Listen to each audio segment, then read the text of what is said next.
Deformation. जी जनाब। Word D का मतलब होता है चेंज,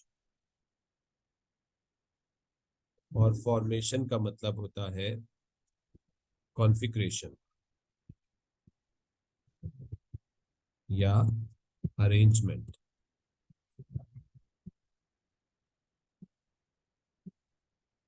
ठीक है जी। तो deformation means change in arrangement. ठीक है जी। अच्छा, किसकी अरेंजमेंट में हम चेंज कर रहे हैं? एक्चुअल में ये चैप्टर का पूरा नाम है डिफॉर्मेशन इन सॉलिड्स। तो हम सॉलिड्स मॉलिक्यूल्स की अरेंजमेंट को चेंज करेंगे और उस अरेंजमेंट को चेंज करने से सॉलिड का शेप चेंज हो जाएगा। तो इस चैप्टर में हम लोग पढ़ेंगे force can change the shape of the object. तो फोर्स किसी भी ऑब्जेक्ट के शेप को चेंज कर सकती है। ठीक है जी। किस तरीके से चेंज करती है, अब जरा हम इसको डिटेल में स्टडी करते हैं। चेंज इन कॉन्फ़िगरेशन या arrangement. Solids have fixed shape and fixed volume. Solids का फिक्स शेप होता है, फिक्स वॉल्यूम होता है। द मॉलिक्यूल्स और solid are arranged in a particular pattern. एक खास पैटर्न के अंदर सॉलिड के मॉलिक्यूल्स जो हैं ये अरेंज होते हैं। ठीक है जी। इस सॉलिड ऑब्जेक्ट के ऊपर अगर हम एक फोर्स अप्लाई करें और फोर्स लगाने से मॉलिक्यूल्स की अरेंजमेंट चेंज हो, तो इस प्रॉपर्टी को हम कहते हैं deformation of solid. If force is applied on solid which changes the arrangement of its molecules, simple words में shape change, such property is called deformation of solids। तो अगर हम किसी ऑब्जेक्ट पे फोर्स लगाएं और उससे उसके मॉलिक्यूल्स का अरेंजमेंट, उसका पैटर्न चेंज हो जाए, तो इस प्रॉपर्टी को हम कहते हैं डिफॉर्मेशन ऑफ सॉलिड्स। ठीक है जी। ये जो फोर्स हम लगा रहे हैं जो कि ऑब्जेक्ट की शेप को चेंज करना है, इसको हम कहते हैं deforming force. The force which changes the shape of object is called deforming force। ऐसा फोर्स जो कि ऑब्जेक्ट के मॉलिक्यूल्स का अरेंजमेंट चेंज करे, ऑब्जेक्ट का शेप चेंज करे, उस फोर्स को हम कहते हैं deforming force. There are two types of deformation. Deformation आपके पास दो किस्मों की होती है। ठीक है। Number one, elastic deformation. Elastic deformation कौन सी होती है? In which object return to its original shape when deforming force is removed from it। तो इलास्टिक डिफॉर्मेशन ऐसी डिफॉर्मेशन होती है जिसमें ऑब्जेक्ट अपनी ओरिजिनल शेप में वापस आ जाता है जब हम उसके ऊपर से डिफॉर्मिंग फोर्स को हटा दें। दूसरी डिफॉर्मेशन होती है इनइलास्टिक या प्लास्टिक डिफॉर्मेशन। ठीक है जी।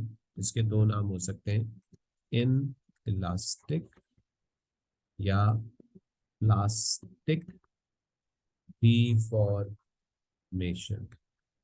ठीक है जी। तो प्लास्टिक डिफॉर्मेशन क्या होती है? In which object do not return to its original shape when deforming force is removed from it।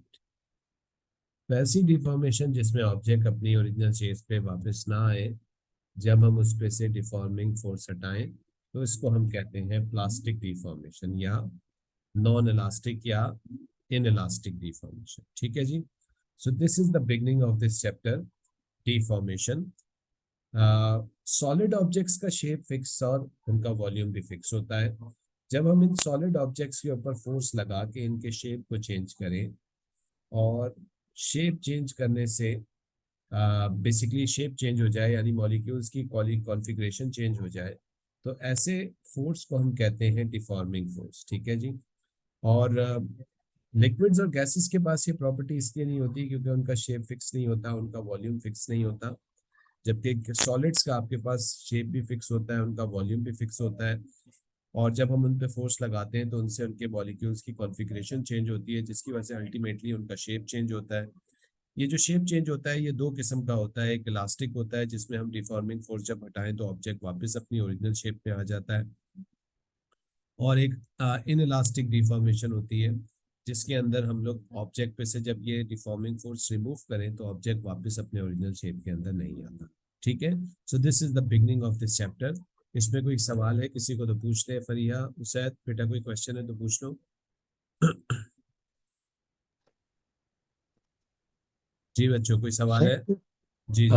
Sir 3 states of matter ही होती हैं, सॉलिड लिक्विड गैस, जी इसके बेटा, अलावा और कोई नहीं? थ्री स्टेट्स ऑफ मैटर होती हैं। एक्चुअल में थ्री स्टेट्स ऑफ मैटर होती हैं। चौथी स्टेट जो मैटर हम प्लाज्मा की कहते हैं, एक्चुअल में वो स्टेट बहुत बाद में आती है, गैसेस के बहुत बाद के बाद। जब हम किसी चीज को बहुत ज्यादा हीट अप कर दें और इलेक्ट्रॉन्स जो है वो उसकी न्यूक्लियस को छोड़ के, बेयर न्यूक्लियस को जो है वो छोड़ के निकल जाए बाहर, तो that state is called plasma state. ठीक है ना? तो लेकिन ऐसा हो सकता है ना कि आने वाले 10-20 सालों में कोई और नई स्टेट इजाद हो जाए, इन्वेंट है? हाँ, वो तो देखो, there is always room in the physics. आपके पास साइंस में हमेशा रूम होता है कि हो सकता है कि एक से ज्यादा कई स्टेजेस वो हो जाए, इजाद हो जाए। बिल्कुल पॉसिबल है। ठीक है ना? ठीक है। जी फरीहा बेटा, any question? No sir. Copy हो जाए ये बता दीजिएगा, फिर हम आगे चलेंगे हुक्स लॉ के ऊपर।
जी बच्चों, कॉपी हो गया?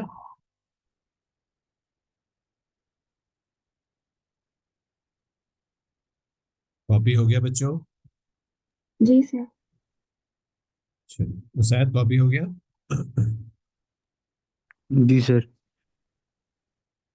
There is a law which is called Hooke's law.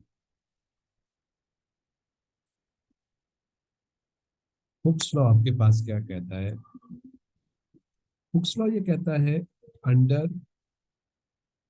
elastic limit, extension is directly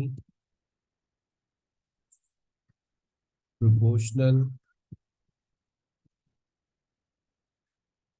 to load या फोर्स। तो हुक्स लॉ ये कहता है कि इलास्टिक लिमिट के अंदर रहते रहते फोर्स और एक्सटेंशन एक दूसरे के, या लोड और एक्सटेंशन एक दूसरे के डायरेक्टली प्रोपोर्शनल होते हैं।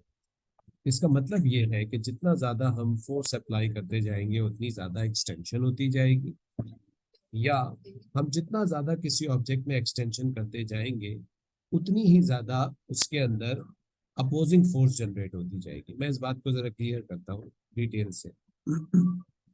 जैसे कि कंसीडर करें ये फिक्स स्टैंड है, इस फिक्स स्टैंड के साथ हमने एक स्प्रिंग अटैच किया, ठीक है। अभी इस स्प्रिंग के साथ हमने कोई वेट नहीं लटकाया हुआ और इस स्प्रिंग का अपना वेट भी नेग्लिजिबल है। तो हम ये कहते हैं कि इस वक्त इस स्प्रिंग में किसी किस्म का कोई एक्सटेंशन नहीं है, यानी एक्सटेंशन इसमें कितना है, एक्स का सिंबल हमने एक्सटेंशन के लिए यूज किया, एक्सटेंशन इज इक्वल टू 0। फिर हमने इसी स्प्रिंग के अंदर एक लोड लगाया 10 न्यूटन का,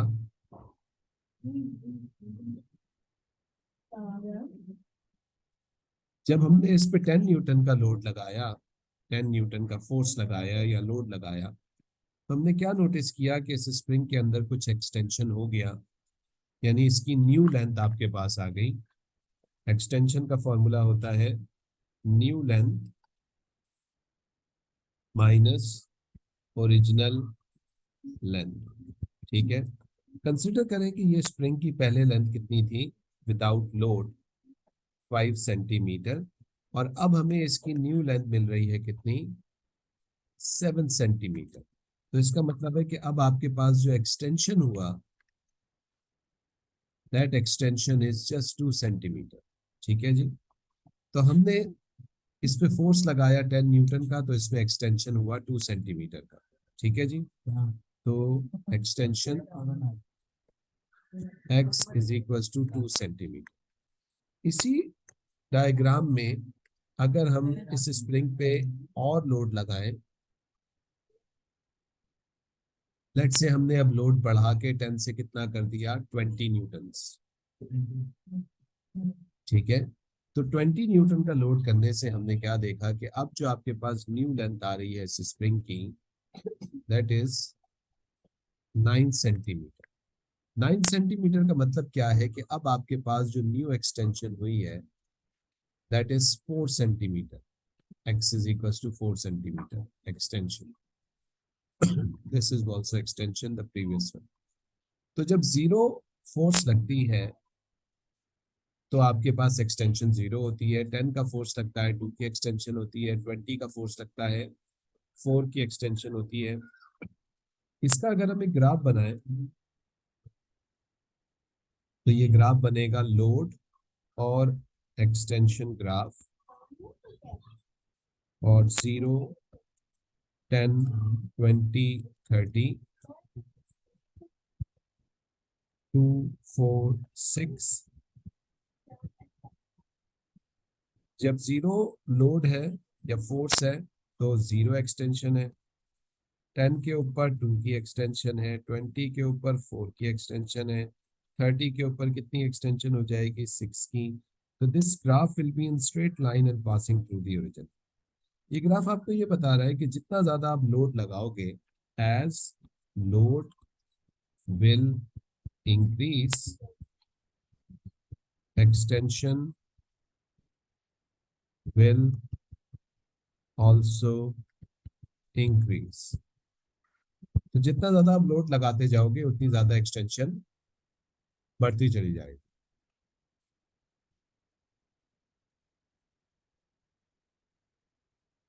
अब मेरी बात को बहुत ध्यान से सुनिएगा जी। हमने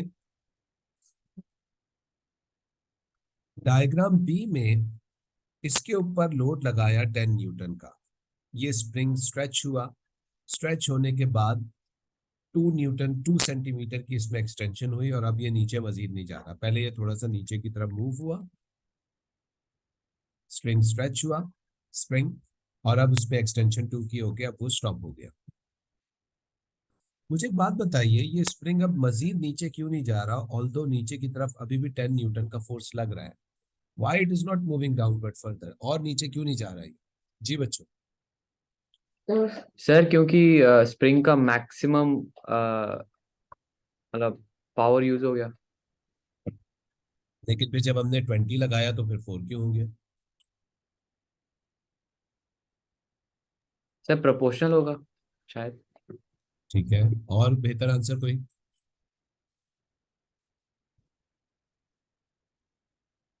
जी असद, उसैद, फरीहा बेटा, एनी आंसर?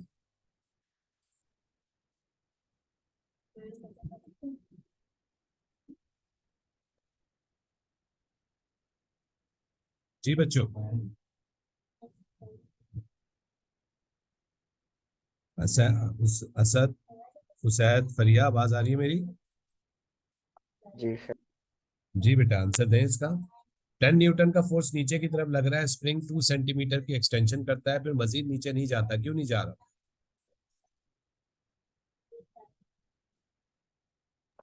सर वो रिबाउंड करेगा। नहीं, रिबाउंड नहीं करेगा। अगर हम ये वेट हटाएंगे तो वो रिबाउंड कर जाएगा, ऊपर वापस जाएगा। सर हुक्स लॉ वो होगा, बिकॉज जितना एक्सटेंशन है उतना, जितना वेट है उस हिसाब से एक्सटेंशन होगा ना। ठीक है, मुझे एक बात बताइए, एक चीज नीचे की तरफ जाना चाह रही है, मुझे उसको नीचे की तरफ जाने से रोकना है, क्या करूं उसके ऊपर? Sir opposite force. शाबाश, बिल्कुल सही है, वेरी गुड, अपोजिट फोर्स। जनाब, जब ये स्प्रिंग खींचेगा तो खींचने की वजह से इसमें एक फोर्स डेवलप होगा। वो फोर्स कितना है, क्या है उसका नाम? टेंशन। टेंशन। अच्छा, स्प्रिंग पे हमने 10 न्यूटन का फोर्स लगाया, गौर से मेरी बात सुनिएगा। कितनी एक्सटेंशन हुई? 2 सेंटीमीटर। उसकी वजह से क्या प्रोड्यूस हुआ? Extension, tension. और टेंशन प्रोड्यूस होके किसके बराबर हो गया? किसके बराबर हो गया? 10 न्यूटन। तो इसका मतलब ये है कि अब मैं ये कह सकता हूं कि वेट और डब्ल्यू एक दूसरे के क्या हो गए? इक्वल हो गए। जब भी तो ये ऑब्जेक्ट अब किस स्टेट में आ गया है? स्टैटिक इक्विलिब्रियम में आ गया। समझ में आई मेरी बात? फिर जब मैंने नीचे फोर्स और लगा दिया, मैंने 10 की जगह उसको 20 किया, तो स्प्रिंग थोड़ा सा और स्ट्रेच हुआ, और स्ट्रेच होने की वजह से इसके अंदर थोड़ा सा टेंशन का फोर्स और बढ़ा। पहले कितना था? 10 न्यूटन, अब और बढ़ के कितना हो गया बच्चों? 20 न्यूटन। दोबारा टेंशन और वेट एक दूसरे के क्या हो गए? बराबर हो गए। ठीक है, समझ में आ रही है बात? तो जी जनाब, सर। हुक्स लॉ सिर्फ ये नहीं बता रहा आपको कि किसी ऑब्जेक्ट पे आप जितना ज्यादा फोर्स लगाएंगे उतनी ज्यादा एक्सटेंशन होगी। हुक्स लॉ आपको एक और बात भी बता रहा है। वो ये भी आपको बता रहा है कि जितनी ज्यादा एक्सटेंशन होती जाएगी, इलास्टिक ऑब्जेक्ट उतना ज्यादा रिएक्शनल फोर्स लगा के अपने आप को मजीद एक्सटेंशन से स्टॉप करेगा। समझ रहे हैं बात को? तो हुक्स लॉ आपको क्या बता रहा है? Is saying when object is stretched or compressed, because of them an elastic object creates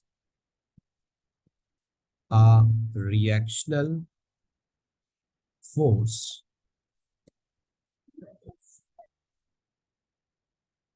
force called tension.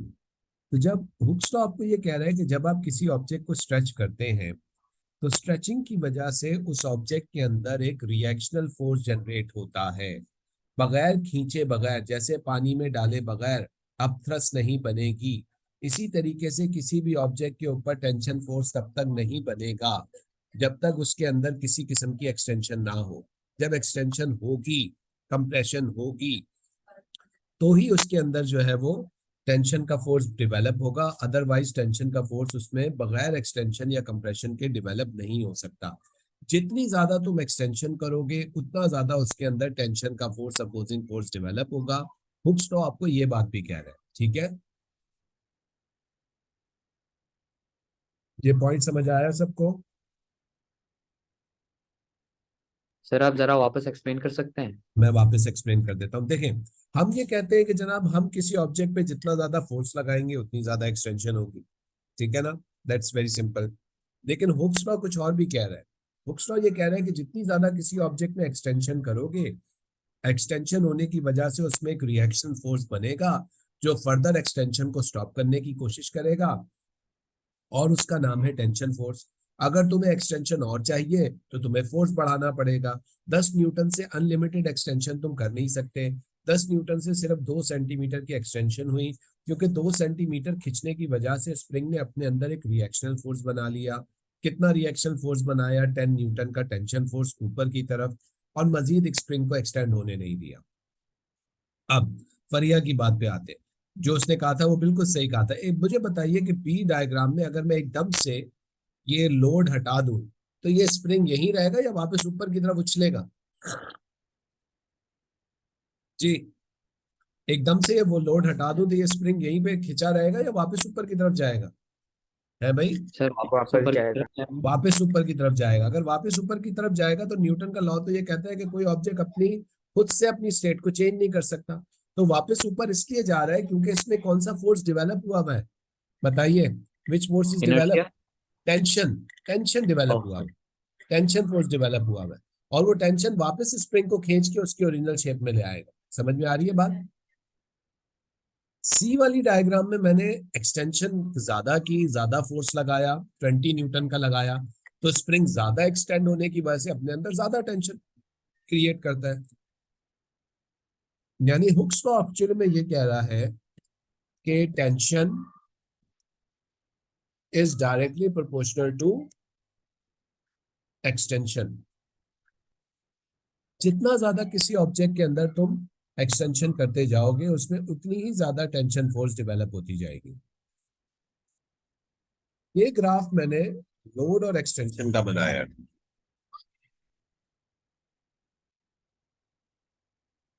यहां मैं ग्राफ बनाने जा रहा हूं एक्सटेंशन का और टेंशन का। अब आप नोटिस करें कि मैंने टेंशन फोर्स को एक्स एक्सिस पे नहीं, वाई एक्सिस के ऊपर रखा है, क्योंकि याद रखिएगा वाई एक्सिस के ऊपर हमेशा डिपेंडेंट वेरिएबल जाता है और एक्स एक्सिस पे इंडिपेंडेंट वेरिएबल होता है। जैसे कि लोड लगाने से एक्सटेंशन हुआ, ठीक है, तो लोड इंडिपेंडेंट हो गया और एक्सटेंशन डिपेंडेंट हो गया इस केस में। लेकिन एक्सटेंशन होने की वजह से स्प्रिंग में टेंशन का फोर्स डेवलप हुआ। एक्सटेंशन होने की वजह से स्प्रिंग में टेंशन का फोर्स डेवलप हुआ, तो उस केस में एक्सटेंशन इंडिपेंडेंट हो गया और टेंशन हमारे पास डिपेंडेंट वेरिएबल हो गया। ठीक है जी? तो आप जब ये पेपर में अपने ग्राफ्स देखते हैं ना बच्चों, तो आपको नॉर्मली टेंशन जो है वो वाई एक्सिस पे नजर आएगी या फोर्स वाई एक्सिस पे नजर आएगी, और एक्सटेंशन जो है वो एक्स एक्सिस पे नजर आएगी। उसका रीजन ये है कि एक्चुअली में वो जो ग्राफ बना रहा होता है पेपर में, वो एक्चुअली में टेंशन और एक्सटेंशन का ग्राफ बना रहा होता है, वो नॉर्मली लोड और एक्सटेंशन का ग्राफ नहीं होता। ठीक है ना? तो इसी वजह से नॉर्मली आपको ये टेंशन जो है वो वाई एक्सिस पे नजर आती है और एक्सटेंशन जो है वो एक्स एक्सिस के ऊपर नजर आती है। ग्राफ का शेप बिल्कुल सेम होता है, it will be straight line passing through the origin. ठीक है जी? तो this is actually Hooke's law. किसी ऑब्जेक्ट को खींचोगे, फोर्स लगाओगे, वो खींचेगा, खींचने की वजह से वो अपने अंदर एक रिएक्शन फोर्स जनरेट करेगा जो मजीद स्ट्रेचिंग को, मजीद कंप्रेशन को अपोज करेगा, और इस फोर्स का नाम है reactional force called tension force. ठीक है जी, this is what we call Hooke's law. तो एक क्वेश्चन है इसमें, किसी को तो पूछ रहे हैं। जारिफ साहब समझ आया? जी सर। ठीक है, उसैद, असद, फरीहा, एनी क्वेश्चन बेटा? No sir. No, sir.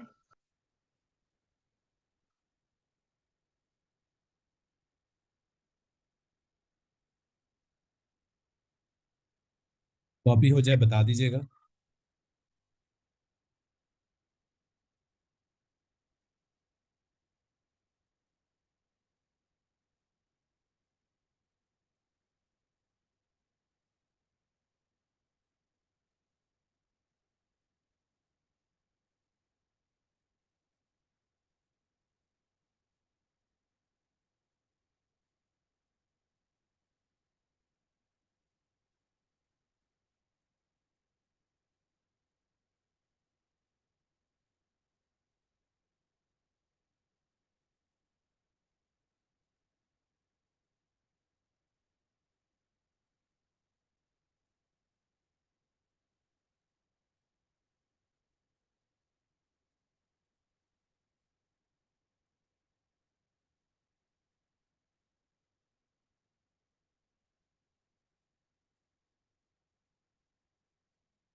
जी बच्चों, कॉपी हो गया?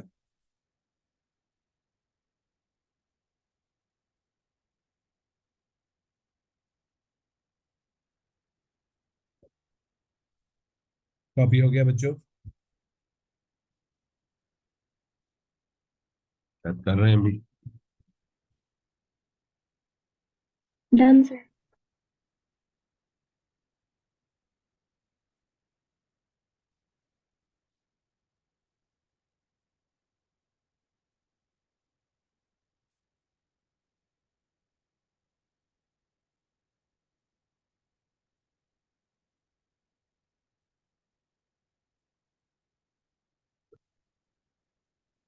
यस।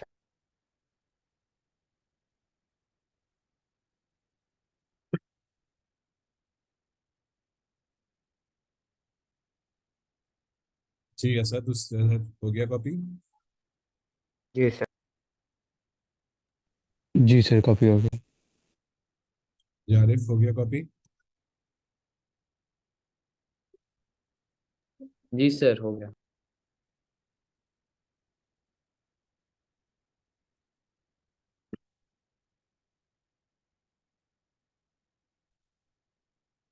चलिए मीटिंग को रीज्वाइन कर लें, हुक्स लॉ को जरा स्ट्रेट कर लेते हैं। हुक्स लॉ फॉर्मूला फॉर्म में कैसे है और उसको कंटिन्यू करते हैं। ठीक है, मीटिंग को रीज्वाइन करें।